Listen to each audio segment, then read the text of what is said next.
തെലുങ്കിലെ lucky ഭാസ്കറിൻ്റെ ഒപ്പം ഹിറ്റായ കാ എന്ന സിനിമ ഇപ്പം നമ്മുടെ മലയാളം തിയേറ്റേഴ്സിൽ എത്തിയിരിക്കുകയാണ്. അപ്പോൾ സിനിമ കണ്ടിറങ്ങുന്ന പ്രേക്ഷകരോട് നമുക്ക് ചോദിക്കാം എങ്ങനെയുണ്ടായിരുന്നു സിനിമ എന്നുള്ളത്. കന്നഡ മൂവി കാ ഇപ്പോൾ കണ്ടാണ്, നല്ല മൂവിയാണ്. ഈ പറഞ്ഞ പോലെ കന്നഡയാണ് മൂവി, കർമ്മയാണ് ഇതിൻ്റെ ശരിക്കും പറഞ്ഞാൽ ഇതിൻ്റെ ഒരു ക്ലൈമാക്സിൽ നമുക്ക് മനസ്സിലാവുന്നത്. കിരണ പവാരം എന്ന് പറയുന്ന പുതിയ ഒരു ആർട്ടിസ്റ്റാണ്. പിന്നെ അതുപോലെ തന്നെ മലയാളത്തിൽ തൻവീർ റാമുണ്ട്, പിന്നെ സിജോ വർഗീസ് മറ്റേ മോഡലിംഗ് ഒക്കെ ചെയ്യുന്ന പുള്ളിയുണ്ട്. ഇത് കർമ്മയാണ്, അത്യാവശ്യം നമുക്ക് കണ്ടിരിക്കാവുന്ന ഒരു ത്രില്ലർ മൂവിയാണ്. ക്ലൈമാക്സ് തന്നെ നല്ല ബ്യൂട്ടിഫുള്ളായിട്ടാണ് ചെയ്തിരിക്കുന്നത്. അതുപോലെ തന്നെ ഇതിൻ്റെ കന്നഡ മൂവിയാണ്, അപ്പോൾ അതിൻ്റേതായ നമുക്ക് ഇതിലെ മാസും കാര്യങ്ങളൊക്കെ കാണുമ്പോൾ നമുക്ക് തോന്നും. പിന്നെ സെറ്റ് ഇട്ടേണാണ്, പിന്നെ ഒരു ഗ്രാമപശ്ചാത്തലത്തിലുള്ള ഒരു മൂവിയാണ്. വൺ ടൈം വാച്ചബിൾ മൂവിയാണ്. അത്യാവശ്യം ആക്ഷനും കാര്യങ്ങളൊക്കെ ഉണ്ട്, ബോറടിക്കില്ല. നമുക്ക് ആദ്യം നമുക്ക് എന്താണെന്ന് മനസ്സിലാവില്ല, പക്ഷേ എന്നാലും അത്യാവശ്യം നല്ല രീതിയിൽ തന്നെ ചെയ്തിട്ടുണ്ട്. അടിപൊളി. അഭിനയിച്ചാൽ വേറൊന്നും ചോദിക്കല്ലേ, അറിയത്തില്ല. മറ്റേ ഒരു പുള്ളിയെ അറിയാം, അനില അങ്ങനെയാണല്ലേ മറ്റേ ആ നടന്നത്.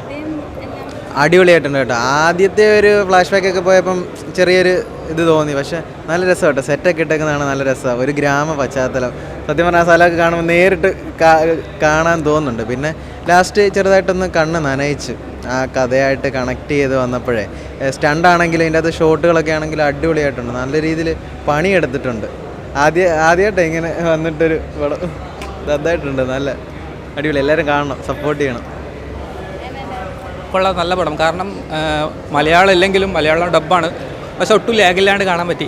കാരണം ഫസ്റ്റ് കണ്ടുകൊണ്ടിരിക്കുമ്പോൾ അത്ര പ്രതീക്ഷ ഉണ്ടായിരുന്നില്ല, പക്ഷെ കണ്ടുകൊണ്ടിരിക്കുമ്പോൾ ഒരു നല്ലൊരു ത്രില്ലിംഗ് ആയിട്ട് തോന്നി. നല്ല പടം, നല്ല കാണാൻ പറ്റിയ പടം, ഒരു കണ്ടിരിക്കാം. കാ മൂവി ജസ്റ്റ് കണ്ടു, നല്ല മൂവിയാണ്, എനിക്കിഷ്ടപ്പെട്ടു. നല്ലൊരു പ്രത്യേകത ഉണ്ട് അതിനകത്ത്, പ്രതികാരവും കാര്യങ്ങളും എല്ലാം ഉണ്ട്. പിന്നെ പേരറിയത്തില്ല, നായകൻ്റെ ഒന്നും പേരറിയില്ല. സ്റ്റിൽ നല്ല ഇഷ്ടപ്പെട്ടു. പുള്ളിയെ കാണാനൊക്കെ നല്ല സ്മാർട്ടാണ്, അടിപൊളിയാണ്. മൊത്തത്തിൽ ഇഷ്ടപ്പെട്ടു. കണ്ടൻറ്റൊക്കെ കൊള്ളാം.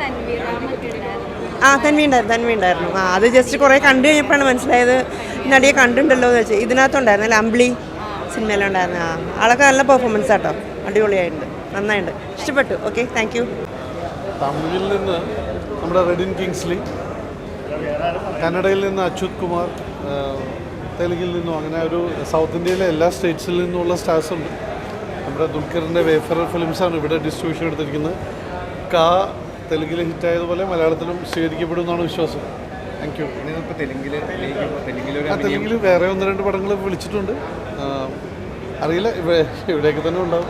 അല്ല, അവിടെ ചെന്നപ്പോൾ അഭിനയത്തിലൊക്കെ വേറെ തരത്തിൽ അവിടെ കുറച്ചും കൂടെ ലൗഡാണ്. നമ്മൾ ഇവിടെ പിടിക്കുന്ന ഒരു സ്റ്റൈലിലല്ല, കുറച്ചും കൂടെ നമ്മൾ എക്സ്പ്രസീവായിരിക്കണം. കുറച്ചും കൂടെ അറിയാമല്ലോ, തെലുഗു സിനിമ ഡിമാൻഡ് ചെയ്യുന്ന കുറച്ച് രീതികളുണ്ട്.